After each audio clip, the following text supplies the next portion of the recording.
Bonjour à tous, ravi de vous retrouver pour l'événement de l'année en obstacle sur l'hippodrome d'Auteuil. Le Grand Steeplechase de Paris, c'est le tiercé quarté quinté plus de ce dimanche 21 mai. Ils sont 18 à s'élancer, 23 obstacles, 6000 mètres à parcourir. On va tenter de déchiffrer cette épreuve. Vous êtes prêts? Allez, c'est parti!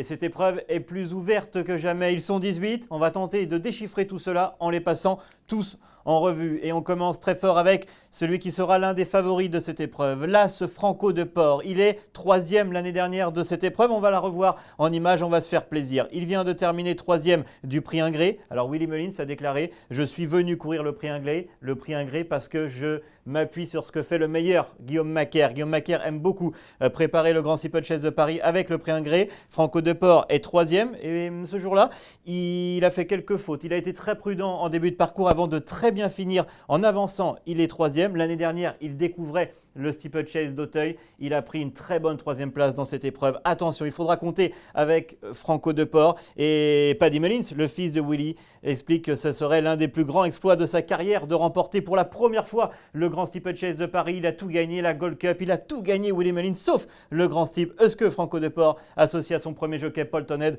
pourrait lui offrir un premier sac? On regarde l'édition de l'année dernière. Gex, qu'on le retrouve, va prendre la 2e place derrière l'intouchable Selgem. Franco de Port était 3e. Et Général en chef allait terminer assez péniblement à la 6e place. Général en chef, après avoir longtemps animé, il est là. Alors Selgem, le vainqueur, on ne s'en occupe pas. Il sera revu à l'automne, il allait s'envoler. Gex terminé à la 2e place. C'est un très bon cheval, on va le voir. Ce sera le favori de cette épreuve. Et regardez, Franco de Port avec les manches blanches allait très bien terminer. Il allait prendre la 3e place.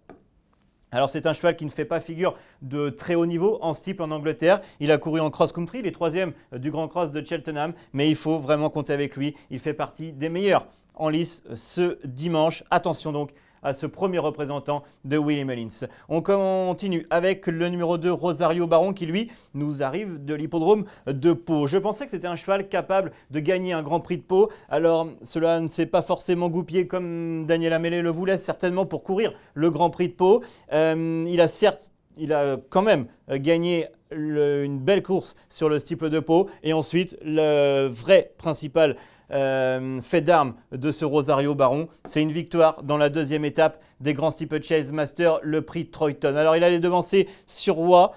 Starlet du Mesnil faisait sa rentrée ce jour-là, les 4e. Jesse Russell prenait la 5e place devant Paulie Grandchamp, qui lui en était à sa 2e sortie. On va revoir ce qu'a fait donc ce Rosario Baron qui est là, monté à pied levé par Baptiste Leclerc qui le découvrait. Rosario Baron découvrait l'extérieur, il en a eu que faire, il s'est plaisamment imposé. Regardez sur Roy, il s'est débridé lors du franchissement de la dernière haie. Il allait prendre une bonne 2e place devant Figueroa qui aurait pu être l'un des favoris du Grand Steeplechase de Paris s'il n'avait pas eu une blessure. Starlet du Mesnil était un petit peu plus loin. Jesse Russell était 5e devant U2 Glass et Paulie Grandchamp qui terminait à la 7e place. Rosario Baron a depuis parfait sa condition physique, il a très plaisamment gagné sur les haies de Compiègne. Ce jour-là, Johnny Charon le découvrait et il a surtout vu un cheval maniable, très à l'écoute du cavalier et ça va être vraiment très important pour ce 6 ans qui va découvrir les 6000 mètres. Un cheval vraiment bien posé dans un parcours. Il va falloir l'être avec ses 18 compétiteurs et surtout bien s'économiser. C'est un élément à prendre en compte. Attention donc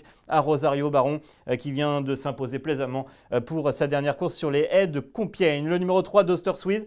Il faut vraiment toujours faire avec lui Dr. Squeeze. Il a fait une rentrée sur l'hippodrome de Pau. Ensuite, il est 5e et 4e de 2 étapes des Grands Steeplechase Masters. C'est un cheval besogneux. Il faut toujours être sur lui. Il est très froid dans un parcours, mais il donne toujours le meilleur de lui-même. Il vient de terminer surtout 3e du prix Willy Ahmed.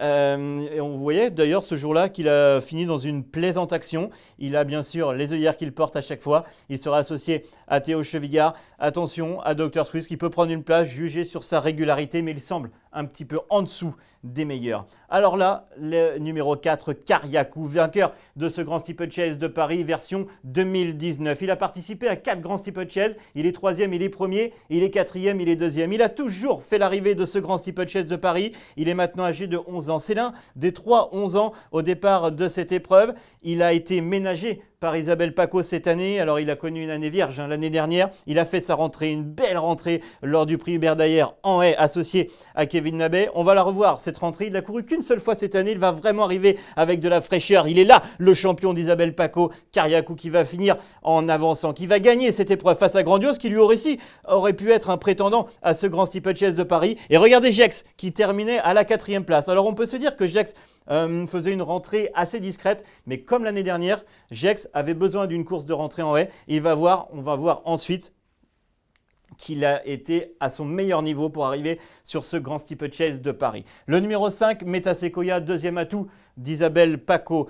Metasequoia, c'est un cheval en devenir. Il a lui aussi connu une interruption de carrière à la suite d'une blessure. Il a fait son retour à la compétition l'an passé en haie à Fontainebleau et ensuite il a participé à tout le meeting de Pau jusqu'à terminer deuxième du Grand Prix de Pau. Mais Isabelle Paco a toujours dit c'est un cheval tenu en très haute estime qui est fait pour le steeple de Pau. Et lors de sa première course cette année sur le steeple de Pau, c'était dans le prix Robert de Clermont-Tonnerre. Il allait prendre une très bonne deuxième place derrière Grandeur Nature. Alors il allait surfer sur la vague de forme du Grand Steeple de Pau, mais il a ensuite prouvé dans le prix Murat qu'il était un cheval de grand steeple. Il allait être seulement devancé par Gex, mais allait devancer tout cela Starlet du Ménil, Dr Squeeze, général en chef, et Jessie Ressel qu'il va retrouver. Attention à Metasequoia, ses limites sont inconnues. Il s'entend merveille avec Lucas Zuliani. Il peut être un gagnant de grand steeple et dès cette année.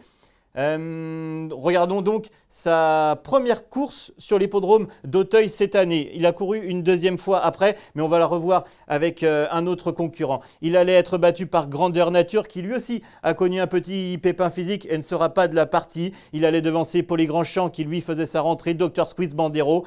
Surroy était tombé ce jour-là sur le gros Open Ditch. Surroy qui est parfois un cheval un petit peu délicat sur l'obstacle. Et regardez Metasequoia, ce jour-là, il a longtemps été hors course. On s'est dit, mais que fait Kevin Nabet? Mais que fait Metasequoia? Cela ne va pas du tout. Et il allait finir en avançant dans une très plaisante action. Regardez Dr Squeeze avec Clément Lefebvre, à qui l'on pense, qui est aujourd'hui sur la touche. Grandeur Nature, Metasequoia, Paulie Grandchamp. C'est des chevaux de grand steeple. Et donc attention vraiment à Metasequoia. On va le revoir lors d'une deuxième course, finir en avançant dans une très plaisante action. Le 6 Impéril, lui, il vient de gagner le prix du président de la République. Alors on a vu des chevaux briller dans le président de la République et ensuite se distinguer dans le grand steeple. Je pense à Paul Larochet notamment, qui avait pris une place dans le président avant de gagner le Grand Steeplechase de Paris. Impéril, c'était tout sauf une surprise de le voir s'imposer dans le président. Maintenant, il n'est que 6e du prix Ingré et on va le voir lors d'une course référence concernant Paulie Grandchamp, que ça paraît compliqué concernant ce représentant de Nicolas Littmoden. On passe au numéro 7, Bandero. Bandero, lui aussi, vient du meeting de Pau. Il s'est classé 4e du Grand Prix de Pau. Il est ensuite 5e du prix Robert de Clermont-Tonnerre. Il est 9e seulement dans le prix du président de la République, mais par contre, il vient de s'imposer en haie, prouvant sa forme. Alors, Anne-Sophie Paco a vu que la course s'était un petit peu creusée et le cheval semble au top de sa forme. Et surtout, c'est un cheval qui donne toujours le meilleur de lui-même. Une place, semble-t-il, est à sa portée. On se fait plaisir avec ce numéro 7, Bandero. Le numéro 8, Space Militaire. Alors lui, c'est un cheval qui a aligné les petits bâtons. Il a gagné groupe 1 en Italie sous la selle de Kylian Dubourg. Ce numéro 8, Space Militaire, il a été parfaitement engagé par ses entraîneurs, dont Guillaume Macaire, lauréat 7 fois de ce Grand Steeplechase de Paris, dont l'année dernière avec Selgem et avec Hector de la Jeunesse. C'est tout simplement le recordman chez les entraîneurs. Alors Space Militaire, il est tombé pour sa rentrée à Lyon-Paris-Lille et ensuite remis les pendules à l'heure. Il s'est imposé. Et alors il est 5e du prix Ingré. Mais le cheval a consommé ce jour-là, il s'est collé à la main, comme le dit Guillaume Macaire. Et puis ensuite, lorsqu'il a demandé à souffler, la course s'est lancée. C'est pour ça qu'il n'est que 5e, mais je pense que s'il arrive à gérer ses efforts et à bien respirer, attention, il peut s'en sortir sur 5000 mètres. Il faudra vraiment qu'il fasse le moins d'efforts possible. Mais attention à Space Militaire, qui est un cheval de grande qualité, et Kylian Dubourg le connaît par cœur.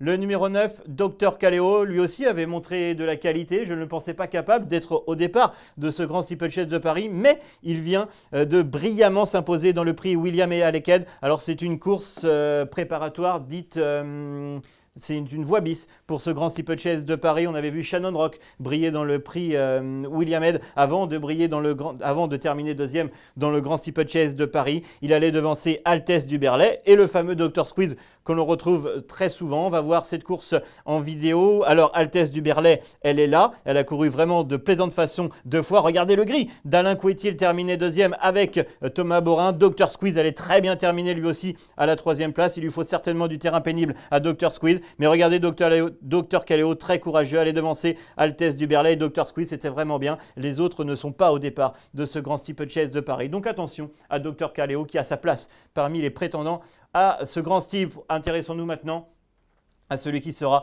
le favori Gex. Je le disais l'année dernière, il est deuxième de ce grand steeplechase de Paris en découvrant l'extérieur. Il a ensuite eu un petit problème physique, il n'a pas participé à l'automne, mais il vient de faire sa course de rentrée, je le disais, très nécessaire en haie. Et ensuite, il est gagnant du prix Murat. Attention parce que c'était la plus belle impression tout simplement des grands steeplechase masters. Ce Gex qui sera associé à Bertrand Lestrade puisque son fidèle partenaire Docteur de Ballon a été mis à la retraite. Il allait devancer Meta Sequoia, Starlet Duménil, Dr Squeeze, Général en chef et Jessie Russell. Regardons donc ce prix Murat attentivement avec Gex qui est là. Général en chef avait animé les débats et ensuite quelque peu cédé. On a Starlet Duménil qui allait prendre la 4e place, Dr Squeeze et Meta Sequoia qui finit très vite à l'extérieur. Regardez Meta Sequoia pour Isabelle Paco, c'est un prétendant à ce grand steeplechase de Paris, mais il ne peut rien face à Gex qui sera le grand favori. Starlet Duménil allait être 4e juste derrière Grandeur Nature. Jessie Russell passe le poteau juste derrière Général en chef. Les 2 pensionnaires de David Cotin qui seront au départ de ce grand steeplechase de Paris. Intéressons-nous maintenant au deuxième représentant de l'écurie de Willie Mullins, c'est Carfuel Selected. Alors à 11 ans, il va tout simplement découvrir les obstacles du steeple français. C'est vraiment pas une chose aisée ce qu'on lui demande ce dimanche. C'est un cheval qui a beaucoup de fond, mais qui surtout adore les pistes très pénibles. Et on a vu lors de cette semaine sur la région parisienne, il n'a pas plu. Le terrain est annoncé à 4,1 très souple, mais ça sera porteur, ça sera propice à la vitesse. Et je ne pense pas que cela va plaider en la faveur de Carfuel Selected. Il vaut mieux l'écarter, même si c'est souvent dangereux d'écarter un Willie Mullins. Passons au numéro 12, Poli Grandchamp. Alors Poli Grandchamp le connaît par cœur, ce vieux tonton de l'écurie de François Nicole. C'est un lauréat de prix de la Haie-Jousselin. Il a surtout pris des places lors de sa rentrée. Il a ensuite forcément que 7e avec Bertrand Lestrade, mais il a ensuite gagné surtout le prix Ingré. Avec son fidèle partenaire, Bertrand Lestrade a préféré Gex, ça sera Tristan Lemagnien, mais Tristan Lemagnien l'a déjà monté en compétition, ce numéro 12, Poli Grandchamp. On va revoir dans ses œuvres donc Poli Grandchamp qui est là avec ses fidèles œillères. Dream Wish ne sera pas de la sortie. Franco de Port allait terminer en avançant devant encore Grandiose et Space Militurf. Il est là, le Imperil qui sera à la 6e place. Mais regardez, Poli Grandchamp, il est facile, il va aimer la distance. Le tas du terrain lui est vraiment indifférent. Regardez la fin de course de Franco de Port après avoir fait quelques efforts en sautant. Et derrière, c'était un petit peu plus pénible pour Space Militurf qui avait consommé. Et pour Imperil qui allait prendre la 6e place. Vous avez vu cette course, il faut vraiment la prendre en considération. Alors Poli Grandchamp, il est peut-être en dessous des meilleurs. Mais par contre, le fait qu'il y ait 18 partants, pas de problème. Le fait que la distance soit de 6000 mètres, pas de problème pour lui. Donc il peut présenter quand même de solides garanties pour être 4/5e. Passons au numéro 13, Général en chef, on l'a vu, 6e la dernière fois du prix Murat, 6e l'an passé du Grand Steeplechase de Paris. C'est un cheval qui ne ménage pas ses efforts. Alors Félix Delgile le connaît par cœur, mais c'est un cheval qui tire vraiment beaucoup. La dernière fois, il a été loin, il a été très loin l'année dernière dans le Grand Steeplechase de Paris. C'est un coup de poker, c'est un peu tout ou rien avec Général en chef. Et j'ai vraiment l'impression que seule une 4 ou 5e place semble à sa portée. Le 14 Surroi, on l'a vu, terminé 2e du prix Troyton de Rosario Baron. Il était auparavant tombé sur le gros Open Dish dans sa première course de l'année sur l'hippodrome d'Auteuil. Et c'est un cheval qui adore les pistes très pénibles. Il a gagné le Grand Prix de la ville de Nice dans un terrain très très pénible. Ça ne sera pas le cas ce dimanche. Il va se présenter en bonne condition parce qu'on lui a laissé de la fraîcheur à Surroi après un hiver assez chargé. Est-ce que ça va être suffisant? J'ai bien peur que non. Je préfère l'écarter, même si sur une surprise, il peut être 4/5e. Le 15, Noble Yates. Noble Yates est tout simplement le favori des bookmakers anglais. Noble Yates est un gagnant de Grand National de Liverpool en 2022. Il vient de terminer 4e de la Gold Cup de Cheltenham et il vient terminer 4e du Grand National de Liverpool avec 74 kg et demi sur le dos. Et lors de ces deux performances, le cheval a terminé en avançant. Ce qui a plu forcément aux bookmakers. Et il a couru une seule fois ce Noble Yates sur le steeple français. Il a été arrêté au bout de 3 obstacles. Ça peut faire peur. Mais James Revley, ce jour-là, semble-t-il, jugeait que son cheval s'était un petit peu blessé. Il n'a pris aucun risque. Mais attention, il ne faut pas ne s'est pas déroulé comme prévu. Il faut vraiment oublier cette sortie et se souvenir que c'est un cheval quand même qui a gagné le Grand National de Liverpool, ce n'est pas rien. Il a la distance dans les jambes et s'il s'adapte aux obstacles français, il peut être vraiment très très coriace. Et Willie Mullins a dit lors d'une conférence de presse, si je suis battu, ça peut être par mon neveu Emmett Mullins. Donc vraiment attention à Noble Yates. On passe au numéro 16, Starlet du Ménil. On l'a vu lors de ses deux performances cette année qu'elle était 2 fois 4e. Elle est peut-être un petit peu en dessous. C'est une pouliche, une jument tenue en très haute estime par François Nicole. Elle va aborder la distance pour la première fois. C'est une 6 ans en devenir. Mais voilà, même si elle a une chance, bien sûr, dans cette épreuve, j'ai peur qu'elle manque encore un petit peu de quelque chose pour les 6000 mètres. Et c'est pourquoi je préfère, vous allez le voir, l'écarter de ma sélection. Le 17, Jessie Russell sera associée à Rachel Blackmore pour l'entraînement de David Cotin. Rachel Blackmore, lauréate bien sûr d'un Grand National de Liverpool. C'est une top jockey. Elle a déjà monté le Grand Prix pour David Cotin en montant à Jas. Maintenant, Jessie Russell, elle est lauréate de Groupe 1 l'année dernière, le prix Maurice Gillois. À la surprise générale, peut-on le dire, elle a certes déçu, je trouve, cette année. Je ne pense pas qu'elle ait encore vraiment le niveau. Sans doute que son entourage n'a pas le choix des engagements et elle est au départ pour prendre une place. Ce numéro 17, Jessie Russell. Et on termine avec le numéro 18, Altesse du Berlay, une 5 ans, aux dents longues. Une lauréate de prix Ferdinand Dufort, groupe 1, 4400 mètres pour les 4 ans l'an passé. Elle a ensuite connu un automne un peu compliqué, elle a eu quelques soucis de santé. Elle était prévue pour rentrer au rat, mais finalement, elle est en compétition cette année. Elle est 3e en haie pour sa rentrée, puis ensuite, elle est vraiment très très bonne 2e du prix William Head, derrière Dr Caléo. Elle est sans doute vraiment sur la montante. Attention à Altesse du Berlay qui peut causer une belle surprise pour l'entraînement de Guillaume Macaire et Hector de la Jeunesse. On a passé en revue les 18 partants de ce Grand Steeple Chase de Paris édition 2023. Mon ticket, c'est pas facile à faire, mais celui qui sera l'un des favoris de la course, c'est le numéro 10, Gex avec Bertrand Lestrade, déjà 3 fois lauréat de ce Grand Steeple. Le 4, Kariakou, je l'ai placé en 2e position. Alors, il a terminé 4 fois à l'arrivée de ce Grand Steeple Chase de Paris. Et pour l'anecdote, Général Dupaumo a terminé 1er, 2e, 3e, 4e et 5e du prix d'Amérique. Alors peut-être que Kariakou va être 5e, mais je pense qu'il est sur la fraîcheur et sur ses états de service avec Gabin Meunier, le plus jeune jockey du peloton. Il peut s'immiscer sur le podium. Le 5, Metasequoia est un cheval dont les limites sont inconnues. Noble Yates, attention à lui, c'est le favori des bookmakers. Là, ce Franco de Port a montré qu'il avait le niveau et a très bien terminé la dernière fois. Le 12, Polygrandchamp, on ne peut pas faire sans lui. Et le 8, Space Militaire, va courir en progrès sur sa dernière sortie. Voilà mes 7 chevaux en flexi 25%. C'est un ticket en jeu combiné 10,50 €. J'espère que ça vous a plu. J'espère que ça vous a aidé pour faire votre ticket de quintet dans ce Grand Steeple Chase de Paris édition 2023, départ de la course à 16h05. On va se régaler. Il y a 10 courses sur l'hippodrome d'Auteuil. En attendant, n'hésitez pas à vous abonner à nos différents réseaux sociaux et bien sûr à liker cette vidéo sur notre chaîne YouTube. À bientôt et très bon jeu à tous.